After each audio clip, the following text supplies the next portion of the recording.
O cosmos sempre acenou para a humanidade. Desde que nossos ancestrais olharam para o céu noturno pela primeira vez, ansiamos por desvendar seus mistérios. Por 3 décadas, tive o imenso privilégio de fazer parte desse grande esforço. Minha jornada com a NASA começou com uma faísca, uma admiração infantil que floresceu em uma paixão para toda a vida. Testemunhar a Estação Espacial Internacional ganhar vida, peça por peça, me encheu de um imenso orgulho. A estação, um testemunho da engenhosidade e colaboração humana, tem sido nosso farol no cosmos, um símbolo de unidade e nosso desejo inabalável de explorar.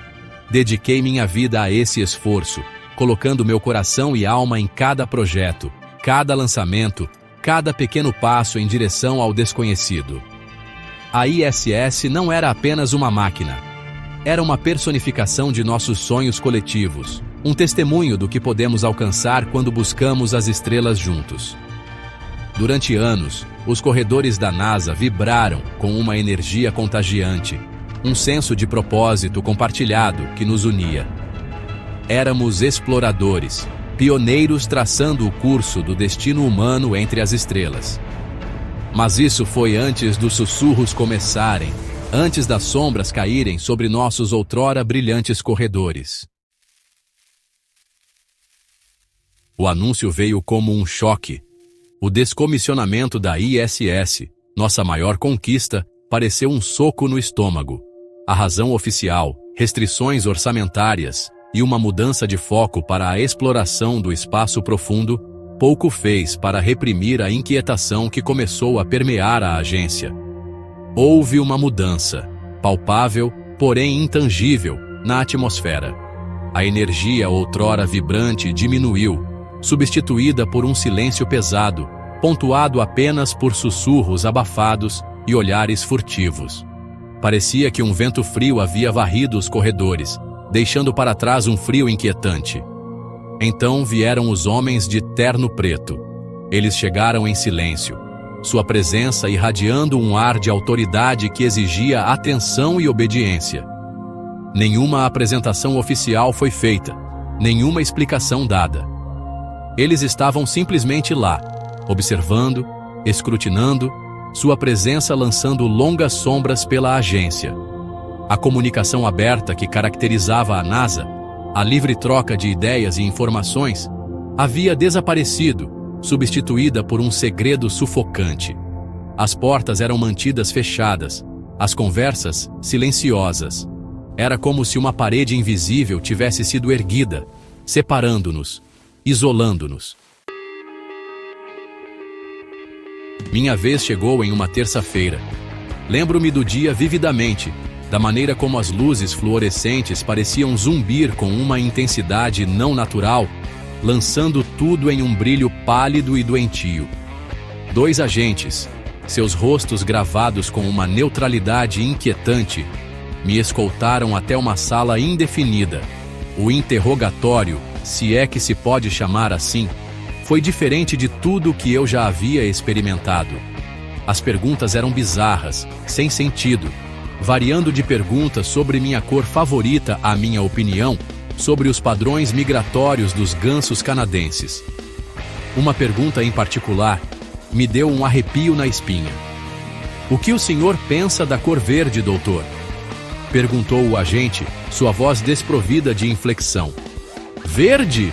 gaguejei, surpreso com a pergunta aparentemente inócua. "Por que verde?" O agente apenas ofereceu um sorriso fino, seus olhos frios e calculistas. Enquanto eu respondia, não pude deixar de notar sua gravata, uma seda preta lisa que parecia brilhar e mudar, momentaneamente assumindo um tom esmeralda profundo.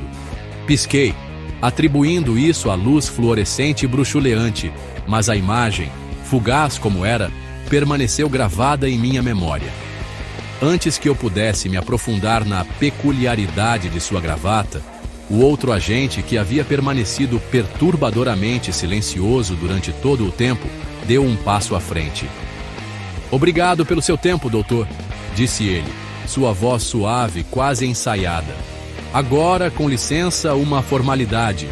Ele tirou um termômetro de sua maleta, uma expressão perplexa em seu rosto. Só preciso verificar sua temperatura. Minha temperatura? Questionei, perplexo. Mas eu já fui escaneado na entrada. Ele apenas ofereceu um aceno de cabeça curto, um brilho inquietante em seus olhos. Procedimento, doutor. A notícia se espalhou como fogo pela agência. Todos, ao que parecia, haviam sido submetidos ao mesmo questionamento bizarro, a mesma verificação de temperatura inquietante. Os agentes não ofereceram explicações, seus motivos envoltos em segredo. Sussurros se transformaram em conversas silenciosas, alimentadas pelo medo e pela incerteza. Teorias, cada uma mais estranha que a anterior, começaram a circular. Estávamos sendo testados? Avaliados para algum propósito desconhecido? Ou havia algo mais sinistro em jogo? O medo, como um vírus, começou a nos infectar, espalhando-se pelas fileiras, envenenando o próprio núcleo de nossa comunidade outrora unida. A confiança erodiu, substituída por suspeita e paranoia. Não éramos mais uma equipe, mas indivíduos, isolados e com medo. Quanto mais eu pensava sobre a entrevista, mais perturbado eu ficava. As perguntas dos agentes, embora aparentemente aleatórias, pareciam centrar-se em um tema comum, a ISS. Suas perguntas sobre meu trabalho na estação, minhas interações com os astronautas, meu conhecimento de seus sistemas, estavam todas veladas sob camadas de perguntas aparentemente não relacionadas. Mas o subtexto era claro. Eles estavam procurando por algo, mas o quê? Impulsionado por uma crescente sensação de inquietação, comecei a cavar mais fundo, a buscar respostas que pareciam escapar ao alcance da razão. O que descobri foi uma teia de inconsistências, meias-verdades e mentiras descaradas que me congelaram até a alma. Os desaparecimentos começaram sutilmente. Um colega, Dr. Chen, um engenheiro brilhante que dedicou anos de sua vida ao programa da ISS, não apareceu para trabalhar. Sua ausência, embora incomum, foi inicialmente atribuída a motivos pessoais. Mas à medida que os dias se transformavam em semanas, a verdade se tornou impossível de ignorar. O Dr. Chen havia sumido. Seu telefone ia direto para a caixa postal, seus e-mails sem resposta.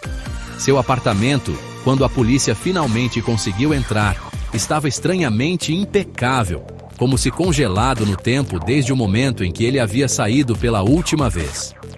Um por um, outros desapareceram.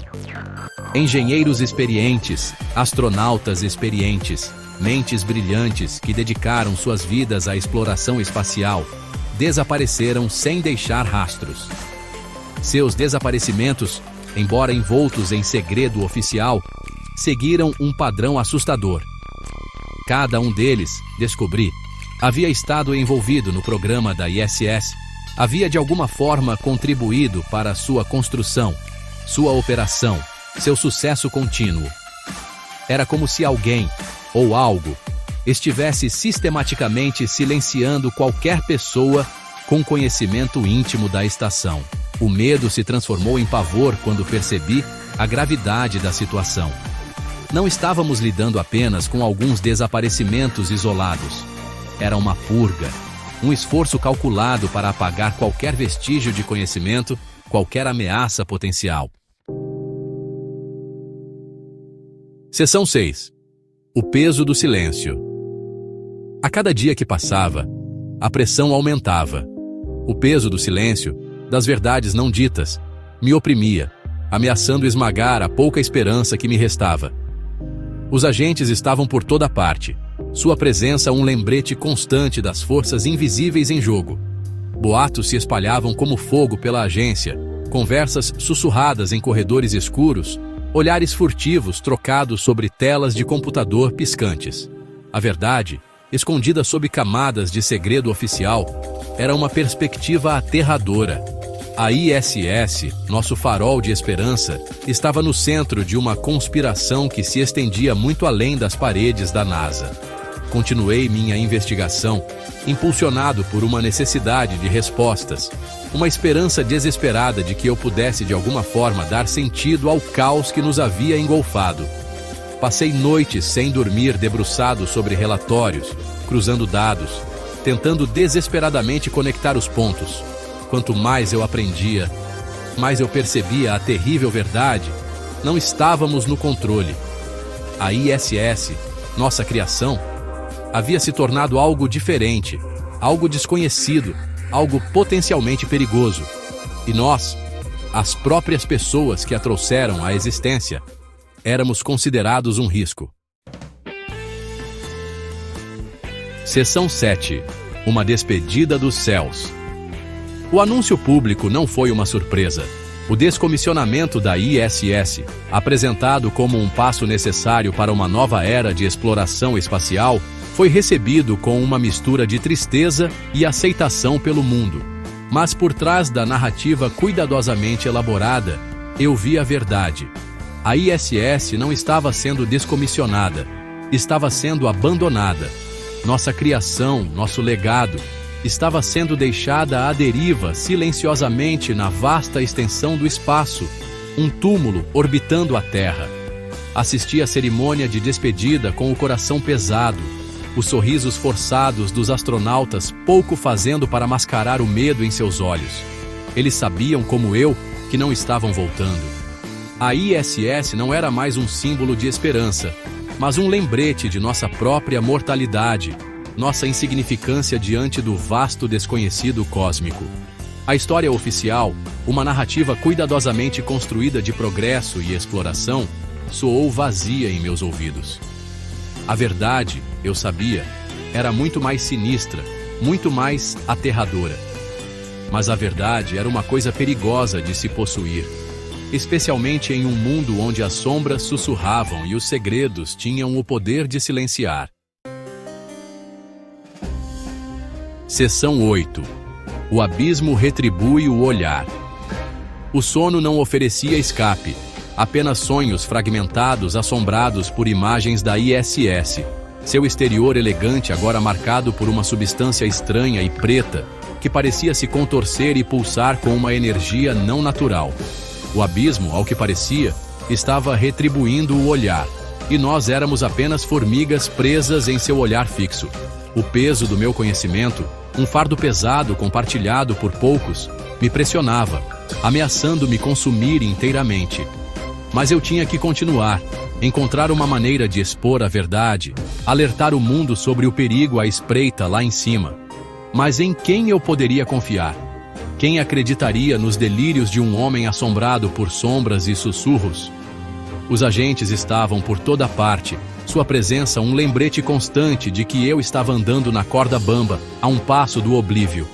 O medo, um companheiro constante, corroía as bordas da minha sanidade. Mas o medo, eu sabia, era um luxo que eu não podia me dar.